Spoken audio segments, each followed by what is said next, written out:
निष्पाप और बड़े भारत की राजनीति को बदलने के सपने की हत्या एक निर्लज्ज, नीच, मित्रहंता, आत्ममुग्ध और चरित्रहीन व्यक्ति ने की। जो आम आदमी पार्टी में लोग बच गए थे सत्ता के लोभ में, लालच में, पदों के लिए, उस पैसे के चक्कर में, वे सब भी अब वापस जाएंगे, लौटेंगे, कुछ अपने व्यवसायों में लौटेंगे। उन सब की हत्या एक आत्ममुग्ध आदमी ने, एक चरित्रहीन आदमी ने अपनी निजी महत्वाकांक्षाओं की पूर्ति के लिए की।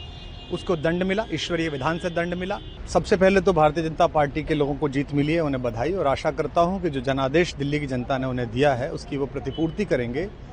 और वे सब आम आदमी पार्टी के लाखों करोड़ों कार्यकर्ता जो अन्ना आंदोलन से आए, जिनके बहुत ही निश्चल, निष्पाप और बड़े भारत की राजनीति को बदलने के सपने की हत्या एक निर्लज्ज, नीच, मित्रहंता, आत्ममुग्ध और चरित्रहीन व्यक्ति ने की, उसके प्रति तो क्या संवेदना। दिल्ली को उससे मुक्ति मिली। और मैं ये जानता हूं कि अब जो आम आदमी पार्टी में लोग बच गए थे सत्ता के लोभ में, लालच में, पदों के लिए, उस पैसे के चक्कर में, वे सब भी अब वापस जाएंगे, लौटेंगे, कुछ अपने व्यवसायों में लौटेंगे, कुछ पार्टियों में चले जाएंगे।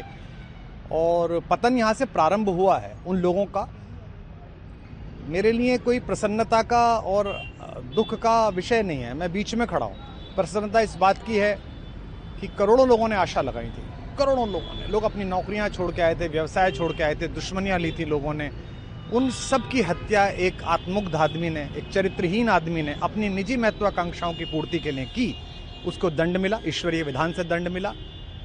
प्रसन्नता इस बात की भी है कि न्याय हुआ। आज जब कहना नहीं चाहिए, लेकिन आज टीवी पर जब जंगपुरा का निर्णय आया और सामने दिखाई दिया कि मनीष हार गया, तो सदा तटस्थ रहने वाली और राजनीति से विरत रहने वाली मेरी पत्नी जो है, उसकी आंख में आंसू आ गए, वो रोने लगी। क्योंकि उसी से उसने ये कहा था कि अभी तो है ताकत, और उसने कहा था भैया ताकत सदा तो नहीं रहती। तो ये अहंकार आशा करता हूँ अगले लोग नहीं करेंगे, जो बाकी दल है वो नहीं करेंगे, इससे सबक लेंगे। और दिल्ली के नागरिकों को मैं अच्छे शासन के लिए बधाई देता हूँ। अब भारतीय जनता पार्टी अपने नेतृत्व में सरकार बनाकर दिल्ली के जो दुख थे पिछले 10 वर्ष के, उन्हें दूर करे। और आम आदमी पार्टी के समस्त कार्यकर्ताओं को कहता हूं कि आपने जिस किसी भी लोभ लालच में, सब कुछ जानते हुए एक ऐसे व्यक्ति के समर्थन में काम किया जिसने अपने मित्रों की पीठ में झुरा घोंपा, गुरु को धोखा दिया, अपने साथ कंधे से कंधा मिला के लड़ने वाली महिलाओं को अपने घर लाके पिटवाया, अपनी निजी सुख और साधन के लिए जनता का पैसा खर्च किया, अब उससे आशा लगानी छोड़ें। अब बाहर निकलें, अपना अपना जीवन देखें। मुझे राघवेंद्र सरकार राम की कृपा मिली, जिनका ये घर है, जिनकी कृपा से मैं यहाँ खड़ा हूँ। मुझ पर कृष्ण कृपा हुई कि मैं इस निर्लज्ज सर्कस से बाहर आ सका। मैं उन सब से भी अच्छे भविष्य की कामना करता हूँ कि वो कोई गंदगी ना फैलाएं कहीं भी, वो लौट जाएं अपने शिविरों में।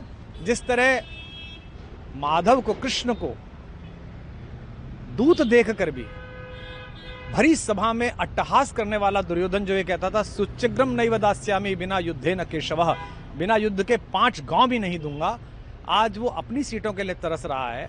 और मुझे पता है कि इस दुर्योधन का अंत भी टूटी हुई जंघा के साथ बड़ा ही दारुण होगा। और भारतीय राजनीति एक कलंकित अध्याय के रूप में इस बौने दुर्योधन को और इसके दरबार के तमाम शकुनियों को याद करेगी।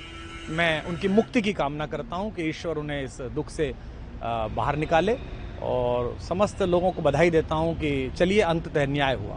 सर, बात करें दिल्ली के चुनाव या यूपी के उपचुनाव मिल्कीपुर को लेकर, चुनाव आयोग पर तमाम तरह के आरोप लगाए जा रहे हैं। अखिलेश यादव ने कल कहा कि वहाँ उपचुनाव में मिल्कीपुर, ये राजनीतिक विषय है, इस पर मैं राजनीतिक कार्यकर्ता नहीं हूँ, तो इस पर मेरी टिप्पणी शोभनीय नहीं है। वो आपस में सब जाने। लेकिन दिल्ली के चुनावों को लेकर एक मिश्रित प्रतिक्रिया है। दुख है कि अन्ना आंदोलन से एक ऊर्जा जो पैदा हुई थी, जिससे देश में एक सकारात्मक बदलाव हो सकता था, एक वैकल्पिक राजनीति हो सकती थी, उसकी हत्या एक अहंकारी आदमी ने, एक आत्ममुग्ध और असुरक्षित आदमी ने कर दी। मैं आशा करता हूं कभी ना कभी भारत में ऐसा सूर्योदय किसी न किसी दल में अवश्य होगा, जो भारत को जहां पहुंचना है वहां पहुंचाने का मार्ग प्रशस्त करेगा।